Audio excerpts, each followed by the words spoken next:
So this is our landscape of practice meeting. We are, as a group, kind of interested in trauma and violence-informed approaches to physical activity. So before I get started, I would just like to begin by acknowledging that the land on which Carleton University operates and where I'm currently gathered with you today is located on unceded, unsurrendered traditional territories of the Algonquin Anishinaabe Nation. We also acknowledge the diverse histories and cultures of all Indigenous peoples across the globe and encourage everyone to reflect on the traditional territory in which you are situated at the moment, and consider your relationship to the land. So the agenda for today, I'm just going to, each one of these, I just provide an overview of what the actual project is. And then we'll shift to a presentation by Dr. James Whitworth, which we're really excited about. And we'll open it up for questions after that to James. And then we do have breakout rooms. So as part of a landscape of practice, we have 3 communities of practice. So we have one focused for researchers, one for service providers or frontline workers, and then we have a closed community of practice that is for folks that are involved in our specific research project. So this project, which, I constantly joke is, I named it, but it is way too long of a name. It's leveraging trauma and violence-informed physical activity to support individuals who have experienced family violence, a community-based approach. So we receive funding from the Public Health Agency of Canada, and hosting these landscapes of practice are part of that funding. So the goal is to bring people who are interested in offering physical activity programming or doing physical activity research around trauma and in a trauma-informed way, can share this space and learn about what's happening. So that brings me to today's speaker. So we are very excited to have Dr. Whitworth with us. He is an OIF, OEF veteran and former warfighter. He's currently a principal investigator with the Department of Veterans Affairs National Center for PTSD and an assistant professor at the Boston University School of Medicine. So his program of study really focuses on researching relations among physical activity, post-traumatic stress disorder, PTSD, and comorbid conditions. So he is really committed to developing applications for exercise and other lifestyle interventions to address the physical and mental health needs of trauma survivors. Excellent. All right. So I'm going to talk to you guys a little bit about acute and chronic effects of resistance training or resistance exercise on PTSD. As was mentioned, I'm a researcher with the National Center for PTSD at VA Boston Healthcare System, and I'm also an assistant professor at BU School of Medicine. Quick little housekeeping note. I have no competing or conflicting interests to disclose.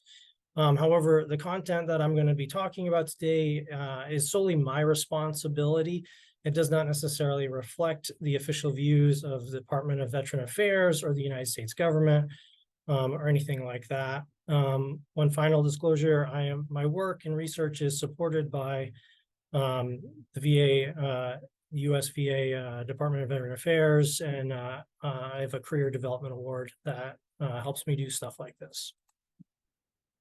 My short agenda for this talk is first to just kind of discuss what is PTSD and psychological trauma, kind of just make sure that we all have we're coming at this discussion from the same space so that we understand what PTSD looks like, and then to talk about resistance training, the fun stuff, the exercise, and how it relates to chronic and acute effects of on PTSD. So what is psychological trauma or trauma? So we're talking about it is an actual exposure to threatened death serious injury, or sexual violence. And this can happen through any number of ways. It could be direct experienced for the person. It could happen to others. And in those instances, an individual could witness it or learn about it. In instances where it's learned about, it has to be a close family member, like a spouse, child, something like that, or a very close friend. And in some cases, repeated exposure to certain adverse details of traumas of other individuals can also be considered a trauma. And this is a really specific instance. So these things would be like being a first responder, or, social media content moderators, a really good example, where they're not actually living the trauma, but they may see some fairly horrific things that constitute a trauma and create a lot of psychological distress. The reason why I wanted to take a second to define trauma is that it is kind of on a spectrum of severity of lots of things. People experience stress, but trauma itself is really needs to involve an actual threatened death or injury or serious event like sexual violence. So it's like on the continuum with grief and stress, where grief and stress are, they can be very severe, but they're not typically quite as considered as severe as trauma. And you can think of this sort of like depression and sadness. Everyone experiences sadness from time to time, but depression is like the next level up, where you're sad down for an extended period of time. And so you can kind of think of it on a continuum of severity. And from trauma emerges PTSD for some individuals. So what is post-traumatic stress disorder? To have post-traumatic stress disorder, you have to have experienced a trauma first. And then after a period of time, you may develop any number of symptoms that come from 4 different categories. The first category would be intrusions or re-experiencing. These are often manifest as flashbacks, nightmares, or intrusive thoughts. So intrusive thoughts are things that like pop into your brain, unsolicited memories and thoughts about a trauma that you don't want and you have difficulty not thinking about. Flashbacks, like reliving the experience, thinking that you're back there again in the trauma. Avoidance is the next category of symptoms, and this is the avoidance of thoughts, feelings, people, places, or things that remind you of your trauma. This can be active or passive avoidance. So it could be going out and finding substances like alcohol to push back some of those feelings. You could be doing other activities, burying yourself in your work so that you don't have to think or feel any of these things, or actively avoiding people or the situations that are similar to where or when the trauma occurred. The next category would be negative moods and cognitions. And this could be depressed mood, loss of interest in activities that used to be enjoyed, negative views of the self or the world around them. And so this often manifests as people will view themselves or think of themselves as broken after the trauma, that it's their fault, that something as a result of the trauma destroyed them, or that they're no longer the same and no longer as effective or good, or that the world is a dangerous place, one to be avoided. And there's guilt and shame in those experiences as well. The final is the arousal reactivity category. This is kind of like the jumpy, watchful, the edgy veteran that you've heard stereotypes, that is always like head on a swivel, never feels safe, can't have their back sitting to a wall or to a door in a restaurant, that sort of stuff. It often also affects the ability to sleep, causing insomnia. Anger, irritability, and aggression can also can manifest as part of this symptom category. All right, so now that we have a basis of PTSD and trauma, who does it affect? PTSD can affect anybody. Something that I like to talk about is trauma. Trauma is part of the human experience. Estimates put it up to almost 90% of adults will experience at least one trauma in their lifetime, which is staggering. However, not everyone develops PTSD. We're not really sure exactly why and who develop PTSD, but we know lots of people do. around 12 million people in the United States alone, and considerably more across the world, develop PTSD every year. And higher prevalence of PTSD are certainly seen in certain groups, people that are exposed to war, first responders, forcibly displaced individuals, and anyone who's experiencing repeated traumas throughout their lifetime. So survivors of sexual violence and interpersonal violence also fall into these categories of higher risk groups.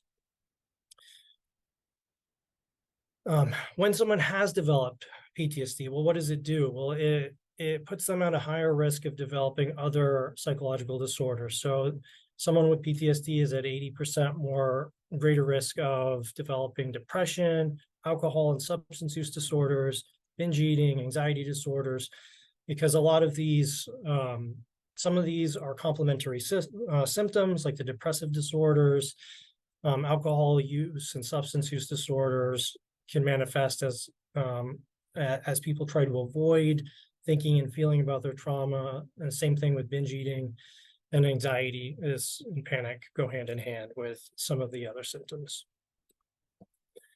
It's not just psychological though. PTSD has a maladaptive global impact on our functioning.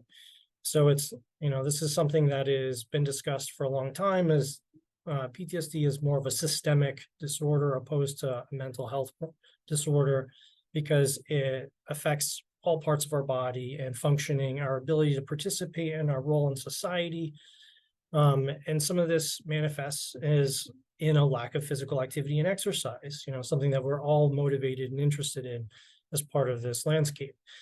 And what this may look like is the avoidance of public places, spaces like parks, gyms, rec centers, places where people are around other people. They may not feel safe in those situations, and so maybe they avoid them, and it reduces their opportunity to engage in recreational sports or organized exercise programs. Also, there's the avoidance of interoceptive cues. And what I mean by interoceptive cues is the stress response, the feeling within your body of being activated, to be stressed. That is often avoided by people who've experienced trauma. And what is exercise? Well, it is a stressor. It is not one that is necessarily psychologically distressing, but it elicits the same physiological cascade of events in your body as, say, fear. Now, that sensation may be misinterpreted and avoided. And so again, that's a lot lower opportunity for exercise. And then just the fear of fear itself is often prohibitory for people to engage in exercise. They may not know if exercise is going to make their symptoms worse, so they just don't do it. And similar arguments and discussions can be made for other coping strategies like poor diet, and alcohol and substance use. So what does this do to the rest of the body? We already know what it does to our mental health. These consequences have vast, far-reaching effects on our physical health too. The avoidance of physical activity and poor diet can lead to increased risk of obesity, cardiovascular disease, diabetes, hypertension, you name it. And if these aren't addressed, they can also lead to a high risk of premature mortality, things that we want to avoid. So what do we do about PTSD? What's the evidence-based practice out there? What are our gold standard treatments? Well, currently we have talk therapy and counseling as like the tier 1 treatment. And typically that looks like trauma-focused and exposure-based. So you're talking with someone, a counselor, a psychologist that's helping you reconcile that trauma, understanding what it was like, that it's not your fault, you're not broken, that you can move forward and how you can do that. So it's a lot of hard work. It's highly effective in some individuals. However, there's many barriers. And like I said, it's hard. I can tell you as was mentioned, I'm a veteran. I served in the Iraq conflicts, and I've been through a whole list of PTSD treatments myself. It's one of the reasons why I'm interested in this field, is because, I'm a survivor too. And prolonged exposure therapy or talk therapy was one of the best things I've ever done, but it's also one of the hardest things I've ever done. So I can understand that it's not for everybody, and so other people are looking for other opportunities for treatments. Medications are also an opportunity for treatment there. However, there's a lot of issues with medications that they typically treat symptoms. They don't address the cause. So they're maybe effective while you're using the medication, but the moment that someone stops using them, they stop working. And there's a lot of side effects associated with medications, and they're, effective for some and not others. And there's other barriers with medications like cost and access as well. And importantly, none of these effective treatments deal with the physical health consequences of trauma and PTSD. And so that leads us to exercise. That's, the exciting part of the talk. Okay, so the remainder of this talk, I'm going to just, it's all couched within it's from two studies, two similarly designed randomized controlled trials exploring the standalone effects of 3 weeks of high intensity resistance exercise or resistance training as an intervention for individuals with PTSD. We hypothesized from baseline to the end of the study that we would see improvements in their post-traumatic stress symptoms, their sleep quality, depressive symptoms, and anxiety. Participants were trauma-exposed adults that lived in a major metropolitan area in the northeastern United States. They screened positive for PTSD. They were not necessarily diagnosed with PTSD. One of the entry criteria for this study was that they were not engaged in other forms of treatment. In fact, they were actively uninterested in traditional forms of treatment. What these studies look like, both were two grouped. They had two groups, randomized controlled design. People were either sent into the exercise group at random, or they had a time match contact control. The control group essentially watched videos that related to their health and hung out with the research staff for the same amount of time as the exercise group got to be with the research staff. The exercise sessions were 30 minutes, full body. They went through squats, bench presses, lat pull downs, a bunch of standard traditional resistance training exercises that you would find in a gym. They performed the 2 to 3 sets of these exercises to muscular failure, and they rested 60 to 90 seconds between sets and exercises. Overall summary of these two studies, most participants identified as women of color. They were around 30 years of age, high rates of study completion. There was no evidence of symptom exacerbation. One study had over 90% completion rates, and the other was about 85%. And for the post-traumatic stress symptoms, sleep quality, and anxiety, we saw large, statistically significant reductions in these symptoms. Depression was a moderate, non-significant reduction. And what's interesting about this, while it wasn't statistically significant, the effect size or the magnitude of the reduction in depression symptoms is similar to what we would see in other exercise research for depression. And for those of you that are interested, these are the two studies that I was just talking about, and you can take a screenshot, or I can send you my slides if you're interested in reading the original research. It is available, and I'm happy to send those papers out if anyone is interested. Now, what I wanted to talk about a little bit more is less the chronic effects. So the research out there is starting to really demonstrate that if you exercise, you're probably going to see a modest decrease in your PTSD symptoms, anxiety, depression, that sort of stuff. But what about the acute effects? What happens in the moment when someone is experiencing exercise? One of the reasons why people don't exercise is they're afraid of those interceptive cues or the possibility of a symptom exacerbation. And we couldn't, just because we saw a decrease in symptoms over a series of weeks, we didn't know if in the moment it was distressing. What would happen to the individual while they were exercising? Did it feel good? Did it feel bad? And so we examined those effects here in this study. So the purpose, again, is to look at the acute effects of resistance exercise on affect, arousal, and distress. So affect is kind of like how you feel. Is it good? Is it bad? Is it positive? Is it negative? It's just kind of a valence, like, one way or the other. Are you neutral, good, or bad? Arousal is your activation, your physical activation, and distress is, your how like psychologically, does it make you feel really anxious or not so happy about it?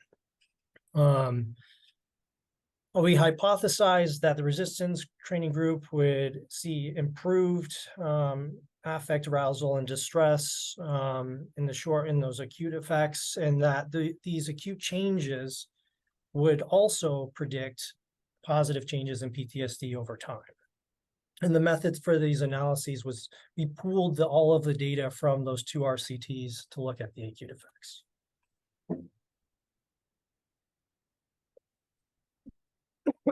Pardon me.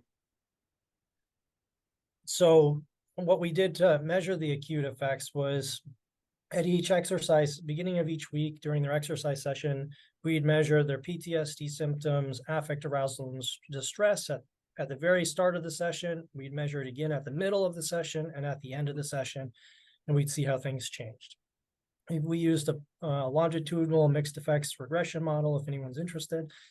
I doubt anyone is interested in the statistics. And here is an overly complicated table reporting the results. So I'll just draw your attention to a couple of rows here.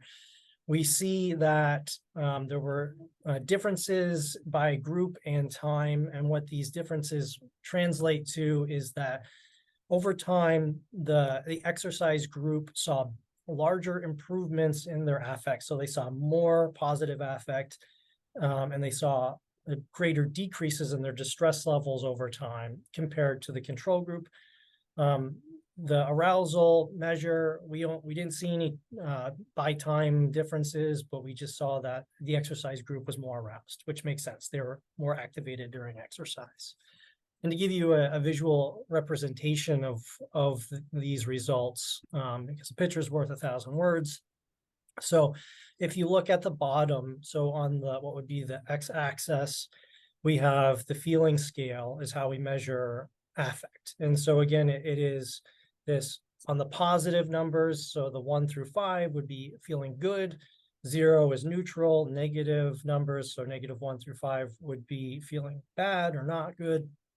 And then in the middle, on the y-axis, we have the felt arousal scale, and this is just a 1 through 6 scale, 1 being no arousal, so you're very calm, your body's still, and 6 arousal would be very activated. So putting that together in the upper right quadrant there, you would have feeling good and activated. And you can see that the darker dots there with the dotted line there is the exercise group. They started less activated, more neutral, and during the exercise sessions, they moved into an activated, positive feeling. And whereas the control group mostly stayed the same. They felt a little better, but they didn't get activated. And then this one is a less fancy graph of distress. And you can see here, the first 3 measurements is week 1, pre, mid, post exercise. And you can see from beginning of exercise to the end, there's a decrease in their moment-to-moment distress. And this carries through from week 2 to week 3. And interesting, there is some rebound between weeks where you see the increase in distress in both groups. So there's a bit of a decay. Like these effects are somewhat transient, and like you see that from one week to the next, when they're not exercising, their distress somewhat comes back up, but it does tend to move its way down greater over time than it does rebound, which is encouraging. Finally, with the results is that I'll spare you the details of this graph here, or this table here. We looked at what those different acute effects and did those acute changes in distress and affect and arousal predict PTSD over time. And what we found was people that experienced greater degrees of positive affect and greater degrees of decreased distress saw less PTSD symptoms. So feeling good during exercise and feeling less distress predicted greater changes in PTSD symptoms. So that these may be treatment targets is what we're getting at, is that trying to helping people feel better during treatment also corresponds with better treatment outcomes in their PTSD. Okay, summary, and then we'll get into just discussion, Q&A. Is that 3 weeks of high intensity resistance training appears to be safe. There were no adverse effects. No one reported any increasing PTSD symptoms. It was acceptable and feasible. There was high adherence. These were all individuals that were not used to doing resistance training. They were not engaged in any exercise programs at the time. It was all new to them.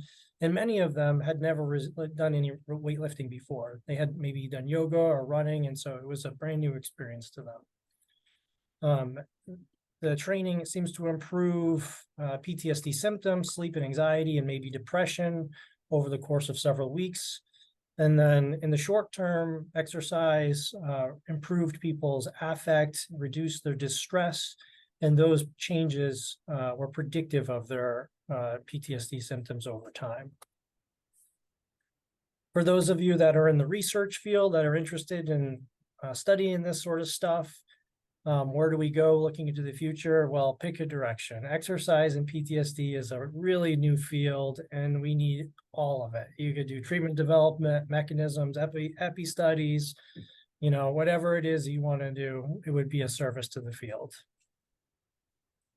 And to close, I just want to thank you, thank my mentors, past and present, my research participants. I couldn't do anything without them. And then that little QR code is a recent paper that came out. It is the acute effects paper. So if you wanted to read that, I was trying to see if I saw Michelle Peebles on here too. We have a paper that looks at a lot of these effects, but specifically in women. That paper will be coming out soon, but it is not available yet, unfortunately. So with that, I will close down the talk, and let's jump into some questions.